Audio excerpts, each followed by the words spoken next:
ఉద్యోగస్తులేమో ప్రభుత్వం, పాలకులు ఏదున్నా ఆదేశిస్తూ ఉంటాం. చెక్ మీద అయితే కేటీఆర్ గారు సంతకం పెట్టలే కదా, పెట్టలేదు. ఫైల్ మూమెంట్ అయితే చేయలే కదా, ఈమెను చెప్పొచ్చు. మీరు అయ్యి అప్రూవల్ ఇవ్వంటే సంతకం పెట్టవచ్చు. అది ఓపెన్గా చెప్తానే ఉండు. కేటీఆర్ గారు దాంట్లో నిర్దోషిగా బయటకు వస్తాడు. అది దోషియే కాడు. ఆయన మీద అభియోగం మోపడానికే డిక్షనరీలా దేవులాడుకోవాల్సి వస్తుంది. దానికి పదాలు అంటే ఇప్పుడు రూల్స్ అతిక్రమించలేదా? రూల్స్ అతిక్రమిస్తే అధికారులు ఏం పని చేసిరు? కేటీఆర్ అధికారులకు ఉందంటారా? నేను అడుగుతున్నా, కేటీఆర్ ఎదిరించే దమ్ము అధికారులకు ఉందా? రాష్ట్ర ప్రభుత్వం స్థాయిలో రాష్ట్రానికి బెనిఫిట్, రాష్ట్ర గౌరవాన్ని పెంచడానికి చేసిన పనిలా, అవినీతి జరగకుండా చేసిన పనిలా 53 కోట్లు ఈ తెలంగాణ రాష్ట్ర ప్రభుత్వానికి లెక్క కాదు, పాడు కాదు. దాన్ని పట్టుకొని ఏదో గుడికొంగ కొర్రమట్ట దొరికినట్టు సీఎం గారు కేటీఆర్ నిరికేదలుచుకుంటేందుకు ఊరికనే నా ఇంటికాడికి దొంగతనానికి వచ్చిండు అని ఒక కేసు పెట్టి లోపల వేయచ్చు. రైట్ ఉంది, నీ చేతుల అధికారం. అంటే కక్ష సాధింపులేనా? అరే కాకపోతే ఏందండి, అందరు నవ్వుకుంటారు.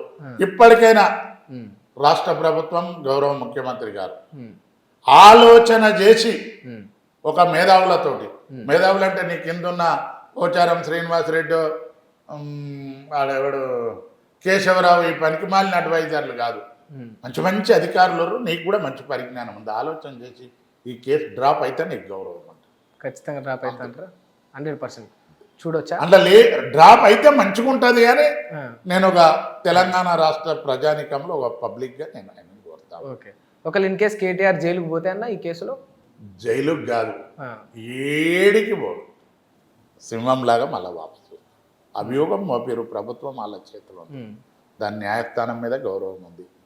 నిఖార్స్ అయిన నిజాయితీ పరుడిలాగా బయట. సార్, ఈ 1 year కాంగ్రెస్ పాలన గురించి మల్లేష్ అన్న ఏం చెప్తారు? ముఖ్యమంత్రి గారు మరి ఏదో చెయ్యాలని చేస్తుండో కొన్ని పొరపాట్లు జరుగుతూ ఉన్నాయి. ముఖ్యమంత్రి గారు మొట్టమొదట ఏంటంటే, సరే ఆర్థిక పరిస్థితుల అవన్నీ లోపలికి పోదాం. ఈ రాష్ట్రానికి ముఖ్యమంత్రి గారు రేవంత్ రెడ్డి గారు అయినాక, రేవంత్ రెడ్డి గారు అదృష్టవంతుడు. నేను 40 ఏళ్ల సంది రాజకీయాలలో ఉన్నా. కాంగ్రెస్ పార్టీలో 4-5 ఏళ్ళు తిప్పల పడంగానే కనీసం 40 ఏళ్ళు తిప్పల పడ్డోడు కౌన్సిలర్ కానోడు కూడా ఉండు. కానీ 4-5 ఏళ్లలో నీకు ముఖ్యమంత్రి అవకాశం వచ్చింది. దాన్ని మంచిగా జాగ్రత్తగా వినియోగించుకుంటే నీకు మంచిది. నీ తెలివిని ఇనుమడింపజేసి రాష్ట్రాభివృద్ధి చేస్తే రాష్ట్ర ప్రజలకు మంచిది. కానీ నువ్వు ముఖ్యమంత్రి పిసిసి ప్రెసిడెంట్ అయినాడు సంధి కేటీఆర్ను కేసీఆర్ను తిట్టుకుంటా ముఖ్యమంత్రి అయినాక నన్ను మానుకునేది ఉండే. ముఖ్యమంత్రి అయినాడు సంధి కూడా అదే ప్రతిపక్ష నాయకుడు అనుకుంటున్నావా, ముఖ్యమంత్రి అనుకుంటున్నావా? ఏ స్పీచ్ అన్నా తెచ్చుకొని రివ్యూ చేసి చూడండి. కేసీఆర్ కేటీఆర్ను తిట్టుడే నీ కార్యక్రమం. బూతు మాటలు మాట్లాడు. అవునన్నా కాదన్న ఈ రాష్ట్రానికి నువ్వు ప్రథమ పౌరుడు, ముఖ్యమంత్రివి. ఆ ముఖ్యమంత్రి హోదాలో మాట్లాడాలి. ఆ ముఖ్యమంత్రి ఉందాతనంలో మాట్లాడాలి. ముఖ్యమంత్రి అంటే నాటే జోక్. గతంలో కేసీఆర్ కూడా గిట్లే చేసిండు అన్నాడు వాళ్ళు అంటారు. అరే కేసీఆర్ ఏం చేసిండే, ఉద్యమ సమయంలో ఉద్యమాన్ని రెచ్చగొట్టడానికి మాట్లాడిండు. అధికారులు 10 ఏళ్ళు అధికారంలో ఉన్నప్పుడు ఎప్పుడు అరే అవేం మాట్లాడిండు? ఆయన మాటలు ఈయన మాటలు ఒకసారి టీవీ ముంగట పెట్టుకొని చూడు, రెండింటిని ప్లే చేసి చూడు, తేడా ఉందా అంటారు. అరే ఏం మాటలండి ఒక్కొక్కటి అన్నీ. నువ్వు మంచి సరే ఇవాళ రేపు అందరు ముఖ్యమంత్రులు సమైక్య రాష్ట్రంలో కూడా నేను చూసిన అడ్వైజర్లు తక్కువ ఉండేది. ఇప్పుడు అడ్వైజర్ల పాలన ఎక్కువ అయిపోయింది. రాజశేఖర రెడ్డి గారు ఉన్నప్పుడు అడ్వైజర్గా కేవీపీ గారు ఉండ్రి. ఆయన ఒక శ్రీరామునికి లక్ష్మణుని లాగా మంచి బయటపడకుంటుంది. ఇక ఆయనకి ఆన్లాగా అడుగు కట్టుకునే స్థాయి లేనివాడు కూడా అడ్వైజర్లు అవుతారు. ఈ అడ్వైజర్లు అనేది అన్ఎంప్లాయ్మెంట్ స్కీమ్ కింద రాజకీయ పునరావాసం కల్పించినట్టు అయింది. అసొంటోళ్ళవి కాకుండా స్వయాన నువ్వు తెలివి కల్లోడవే, నువ్వు బాగా అధ్యయనం చేస్తే బాగుంటుంది. ఏంది రాగానే 2 లక్షల రుణమాఫీ అంటే సగం చేస్తే వదిలేస్తే, హైడ్రా తెస్తేవి గరీబుల ఇండ్లు కూలగొడుతుంది. దానికి ఒక విధి విధానాలు ఇవన్నీ చేసి ఒక చట్టం చేసి ముందుకు పోతే సంతోషం. ఆశయం మంచిది, ఆచరణల సాధ్యం అవ్వట్లేదు. ఆచరణ విధి విధానాలు బాగాలేవు. హైడ్రా తెచ్చి అది ఆ కాడికి చేస్తుంది. మీరు యాక్సెప్ట్ చేస్తున్నారు అంటే ఆశయం మంచిగానే ఉంది కాంగ్రెస్ దాన్ని యాక్సెప్ట్ చేస్తున్నారు. హైడ్రా ఆశయం మంచిదే. నువ్వు గరీబ్ వాళ్ళు ఇల్లు కూలగొట్టమన్నారా? ఎవరైనా ఆక్యుపై చేసుకొని బాగా డబ్బున్న వాళ్ళు దురాక్రమణ చేస్తే అలా ఇది ఏ దానికి పీర్ల పండుగకు సంక్రాంతికి క్రిస్మస్కు వేరే తీరు వంటలు ఉంటాయి తమ్మి. అన్నిటికీ గారెలే చేస్తే కాదు, అన్నిటికీ మలీజా ముద్దలే విసికితే కాదు. పీర్ల పండుగకు మలీజా విసుకాలి, సంక్రాంతికి గారెలు చేయాలి, పండుగ చూసి క్రిస్మస్కు కేక్ చేయాలి. కానీ మన రేవంత్ రెడ్డి గారు అన్నిటికీ అదే చేస్తూ ఉండు, అన్నిటికీ అదే పెడతా ఉండు. ఇవాళ నిన్నమన్నా కేటీఆర్ కేసు ఏం కేసు అయ్యా? అది పనికి మాలిన కేసు. నీ రాష్ట్ర ప్రభుత్వం గౌరవం పోతుంది. దాన్ని ఇన్వెస్టిగేషన్ చేసే సంస్థలు కూడా ఒకసారి ఆలోచించాలి. పెద్దలు ఎవరన్నా ఉంటే ముఖ్యమంత్రి గారికి అది పాలసీ మ్యాటర్లో చెప్పాలి, సార్ ఇది కాదు, ఇది కరెక్ట్ కాదు, ఇది ఇట్లా ఇది ఇట్లా అని. మరి అధికారులు కూడా కొంతమంది ఎట్లా అయ్యారంటే, కొంతమంది చాలా మంచోళ్ళు ఈ రాష్ట్ర ప్రభుత్వాన్ని స్కాన్ చేసేంత తెలివి కల్లోళ్ళు మంచోళ్ళు.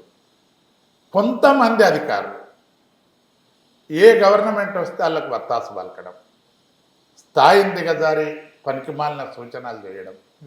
ఇలా నేను కొంతమందిని చూస్తూ ఉన్నా, కొంతమంది అందరు కాదు, చాలా మంచోళ్ళు ఉండరు.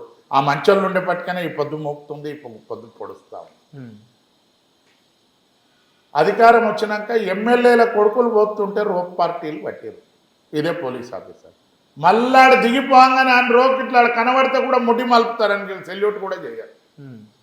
అసొంటి వాళ్ళతో కూడా వ్యవస్థ కొద్ది ఎలా కాంగ్రెస్లో ఉన్నప్పుడు అదే అధికారులు, టీఆర్ఎస్ వచ్చినాక అదే అధికారులు, టీఆర్ఎస్ పోయి మళ్ళీ కాంగ్రెస్ వచ్చినాక అదే అధికారులు.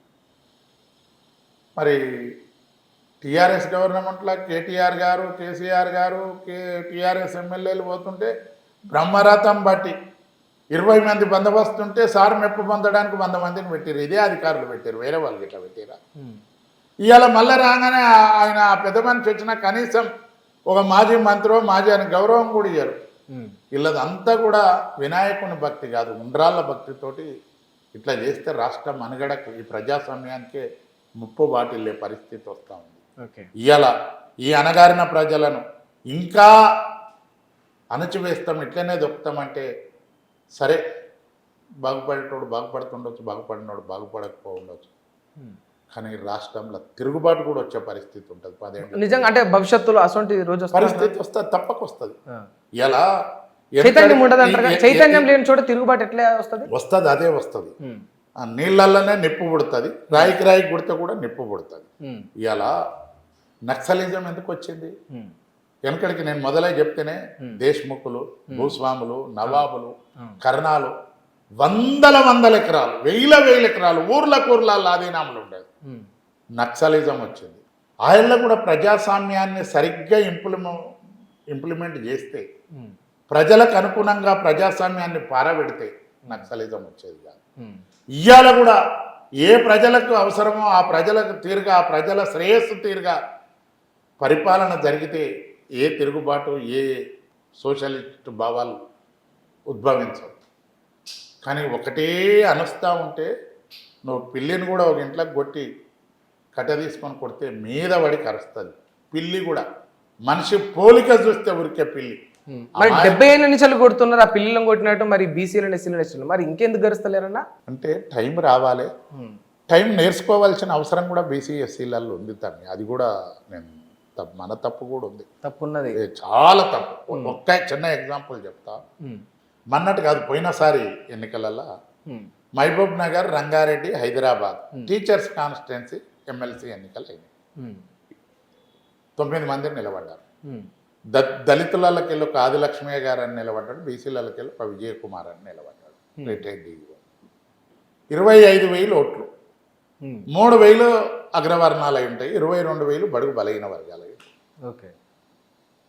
9 మంది నిలబడితే టీచర్లు అంటే ఎవరు? BA BEd MA BEd చేశారు. మాదిగ టీచర్కి లక్షనే వస్తుంది, బ్రాహ్మణ్ టీచర్కి లక్షనే వస్తుంది, రెడ్డి టీచర్కి లక్షనే వస్తుంది, కుర్మ టీచర్కి లక్షనే వస్తుంది, మంగళ టీచర్కి లక్షనే వస్తుంది. వాడు BA BEd, వీడు BA BEd, వాడు MA BEd, వీడు MA BEd. వాళ్ళకి ఎన్నికలు పెడితే ఆదిలక్ష్మయ్య గారికి 600 పడ్డాయి, విజయకుమార్కి 800 పడ్డాయి, 22,000 మంది ఉండి 600, 800, 7 రెడ్ల తర్వాత ఇళ్ళ కోట్లు పడే లాస్ట్ చిట్ట చివరి ప్లేస్ లో వీళ్ళు 22,000 మంది సిగ్గున్న అదే కొడుకులకు చదువుకున్న టీచర్లల్లనే సామాజిక స్పృహ రాకపోతే సామాన్యుల లేడు వీళ్ళకే ఇంత మందుబాటలకో చికెన్ ముక్కలకో అమ్ముడు పోయి ఓట్లేసి మరి ఇక గుడిసెలు ఉన్న వాళ్ళకు పరిస్థితులు ఓ 1000 రూపాయలు వస్తే నా పొట్టకెళ్తుందేమో అనే తీరుగా చేరిపోతాం. బాలకులకు కూడా ఇదే కావాలి, వీళ్ళని ఇట్లనే ఈ బానిసలుగా ముంచితేనే మా పైసలు కోట్లు ఇస్తారు అనే నిర్ణయానికి వాళ్ళు వచ్చారు. కాబట్టి ప్రముఖంగా ప్రజలల్లో అవేర్నెస్ రావాలి. ఈ ప్రజల చేత ఆ బాబాసాహెబ్ అంబేద్కర్ గారు పెట్టిన రూల్స్కు లోపడి ఆ రిజర్వేషన్లకు గెలిచిన ఎమ్మెల్యేలకు, ఎంపీలకు, చట్టసభలలో ఉన్న నాయకులకు సామాజిక స్పృహ రావాలి. ఆ భగవంతుడు వాళ్ళకి మంచి బుద్ధి, నా జాతి కోసం అనే ఆలోచన వచ్చి కొద్దిగా అడగాలి. అది వచ్చినాడు బాగుపడుతుంది. అంటే ఇప్పుడు బీసీలందరూ అంటే పార్టీల నుంచి కాంగ్రెస్ బీసీలే కాదు, గరీబులు ఎవరైనా. నేను నీతో ఇంతకన్నా పెద్ద మాట ఏముంటుంది తమ్మి, భారతదేశంలో ఉన్న ప్రజలంతా దొడ్డికి పోయి మలమూత్రాలను విసర్జిస్తే దాంతో ఎత్తిపోపిస్తారు. ఇంకెక్కడుంది తమ్మి అంతకన్నా చెడ్డ పని ఏముంది? ఒక ఆయన ఒకటి మాట్లాడతాడు, ఒక ఆయన ఒకటి అవన్నీ నథింగ్. మీరు ఏదొద్దు, దాన్ని యాంత్రీకరణ చేయమని మొదలు అడగమని చెప్పండి. అన్నీ ఎవరన్నా పాలకుడు ఏదన్నా క్రిటిసైజ్ చేస్తే నన్ను దళితుడు అన్నారు రావాలనగానే మన వాళ్ళే చేయగొట్టుకుంటూ పోతారు. ఈ కొడుకు మనకి ఏం చేసిండు అనేది ఒకసారి ఆలోచించారు. వాళ్ళకి అదే గుణం ఉంటుంది. మరి మన ప్రతినిధిగా పోయినోనికి అయితే ఉండాలి కదా మన ప్రయోజనం. అది నా కోరిక. ఫైనల్గా చెప్పండి అన్న, అంటే నిజంగా బహుజన రాజ్యాధికారం కావచ్చు, ఈ బడుగు బలహీన వర్గాలు ఎవరైతే ఉన్నారో వాళ్ళ అభివృద్ధి కోసం కావచ్చు, మీరు ఏ రకంగా పోరాడబోతా ఉన్నారు భవిష్యత్తు? నేను పోరాటం ఏంది తమ్మి, నేనుగా మహాసముద్రంలోగా చేపలాగా నా స్థాయి తిమింగలంలే అన్న. నేను ఒక్కని కాదు, నేను తెలిసిన మాటను మీడియా ద్వారా మెసేజ్ తెలియజేస్తారనుకుంటున్నాను. కొద్దిగా అవేర్నెస్ వస్తుందేమో జాతి బిడ్డలకు అనే ధోరణి తప్పితే నాకు వేరే ఆలోచన కాదు. నాకు పరిజ్ఞానం ఉంది, ఎంతో అంతో ఆర్థికంగా మా పెద్దలు సంపాదించిన ఆస్తులు ఉన్నాయి. జాతిలో మనం పుట్టి ఈ అసమానతలను తొలగించాలనే దానికి నేను ఊపుతాను. ఇలా ఎవడున్నా నేను నా మూలాలు ఏందని మర్చిపోవద్దు. మన తరఫున అయిన నాయకుడు, మన జాతి నుంచి గెలిచిన నాయకుడు ఎవరికి ఉందే. దామోదర్ రాజా నరసింహ గారి దగ్గరికి పోయి అయ్యో మనం మాలమాదిగోళ్ళు ఫైకాన్లు ఎత్తిపోస్తాము అనే ఆలోచన ఆయనకు దట్టుండొచ్చునా? అసలు ఆలోచన కూడా రాదేమో, దాని మీద టైం కూడా పెట్టరు వాళ్ళు. సో ఆ రకమైన మార్పు మీరు కోరుకుంటారు. ఆ రకమైన మార్పు వచ్చినాడు, అది మన చేతుల్లోనే ఉంది. నిజంగా అంబేద్కర్ ఆ మహానుభావుడు అసలు దేవుడు ఆయన ఎట్లా దోషిందో తమ్మి. ఆ 70 సంవత్సరాల కింద నరేంద్ర మోడీ గారు, ఇలా ప్రధానిగా ఉన్న నరేంద్ర మోడీ ఓటు వేయడానికి లైన్లో పోతా ఉంటే ముంగట ఆయన కన్నా ముంగట ఒక పారిశుద్ధ్య కార్మికురాలు ఉన్నా ఆయన ఓటేయడానికి వస్తాడు. పోలింగ్ కేంద్రానికి వస్తే ఎలక్షన్ కమిషన్ ఒక ముగ్గు వస్తుంది ఆడ అటెండర్కు. ఆ ముగ్గు కాడ కారు ఆపి దిగాలి. వివిఐపి కాబట్టి భద్రత ఎంబడి వస్తుండొచ్చు, కార్లో పోవడానికి లేదు. పోలింగ్ బూత్ దాకా లేదు, భద్రత నడమ పోవాలి. లైన్లో ఒక దళిత మహిళ ఉండని పారిశుద్ధ్య కార్మికురాలు ఉన్నది. ప్రైమ్ మినిస్టర్ వస్తుండ ముంగటి పోతాడు అనడానికి లేదు. పోయి ఆ పోలింగ్ ఆఫీసర్ దగ్గర పోయి ఏలుక సిరా పెట్టించుకొని నేను ప్రధానమంత్రిని నా ఇంటికి దగ్గర ఓటేస్తా అనేది లేదు. అదే పోలింగ్ బూత్లో పోయి పడదా సాటు కోటేయాలి. అంత గొప్ప రాజ్యాంగం రాసిండు తమ్మి అంబేద్కర్. ఒకరేమో దీన్ని చేర్చడానికి తుపాకులు బట్టి నక్సలిజం వైపు. ఈ రాజ్యాంగం సరిగ్గా ఇంప్లిమెంట్ కాకనే, చేసే నాదుడు లేకనే నక్సలిజం పుట్టింది. నిజంగా దాన్ని ఉన్నట్టు వాడుకుంటే ఇది వచ్చేది కాదు. ఆయననే దొరలతానా, ఈ దేశముఖులతానా, ఈ నవాబులతానా. 1955 పహానీ చూస్తే ఒక్కొక్కరికి 1000 ఎకరాలు. సరే ఏ మాటకు ఆ మాట ఇలా గరీబీ హఠావో సీలింగ్ సిస్టాన్ని పెట్టింది స్వర్గీయ శ్రీమతి ఇందిరాగాంధీ గారు. దాన్ని కూడా ఒప్పుకుంటున్నారు. ఆ విధంగా చేస్తే ఇప్పటికైనా రేవంత్ రెడ్డి గారు కూడా నడుం బిగించి ఆకునూరి మురళి గారిని పెట్టిండు. సరే ఆయన నిన్నమననే అయినట్టుంది, ఏదో అద్భుతాలు చేస్తాడు అని అనుకున్నా. చేస్తే మంచి నాయకుడు నాయకుడు అవుతాడు, నాయకుడు కాదు ఒక మేధావి అవుతాడు. చేయకపోతే ఆయన కూడా గట్లనే అని అనుకుంటాడు. అందరి లెక్క మిగిలి అది దాని అడుగులైతే అక్కడ కనిపిస్తలేదు. అవును. కొద్దో గొప్ప ఆర్ఎస్ ప్రవీణ్ కుమార్ గారు గురుకులాలకు ఉండగా కొద్దో గొప్ప తను ఇంప్లిమెంట్ చేసి బయట వినబడ్డది అన్నమాట. మొట్టమొదలు విద్య వైద్యాన్ని ఒకే గొడుగు కిందికి తెచ్చి ఒకే తిరిగి చేస్తే రాష్ట్ర ప్రజలందరూ కూడా రాజ్యాంగ ఫలాలు అందుకుంటారు ఒకే తీరుగా అనేది ఒక 20 ఏళ్ళ కన్నా ఆలోచన. ఓకే.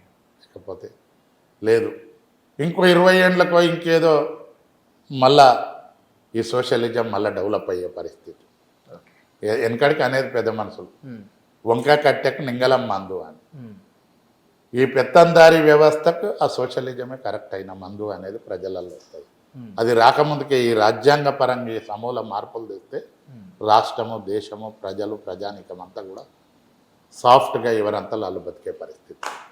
సరే అన్న, ఇంటర్వ్యూ క్లోజ్ చేసే ముందు నేను కొందరు వ్యక్తుల పేర్లు చెప్తా, మీరు చెప్పండి. ఇందిరాగాంధీ గురించి మీరేం చెప్తారు? ఇందిరాగాంధీ గారు ఆదిశక్తి లాంటి నాయకురాలు, ఈ భారతదేశానికి ఒక ఉక్కు మహిళ. నరేంద్ర మోడీ నిస్వార్థపరుడు ఆయన వరకు, కానీ వ్యక్తిగతంగా నిస్వార్థపరుడు. కానీ ఏదో మతాన్ని, పుల్వామాను, ఇంకోటి కాశ్మీరీ సమస్యను రెచ్చగొట్టి వాళ్ళు అధికారంలోకి రావాలని చూశాను. థ్యాంక్ యూ అన్న, మీ విలువైన సమయాన్ని మాకు ఇచ్చినందుకు thank you so much. Hit TV app, ఇందులో short news, live news, entertainment shows, movies, digital magazines తో పాటు మీ జిల్లా వార్తలను కూడా ఫ్రీగా చూడొచ్చు.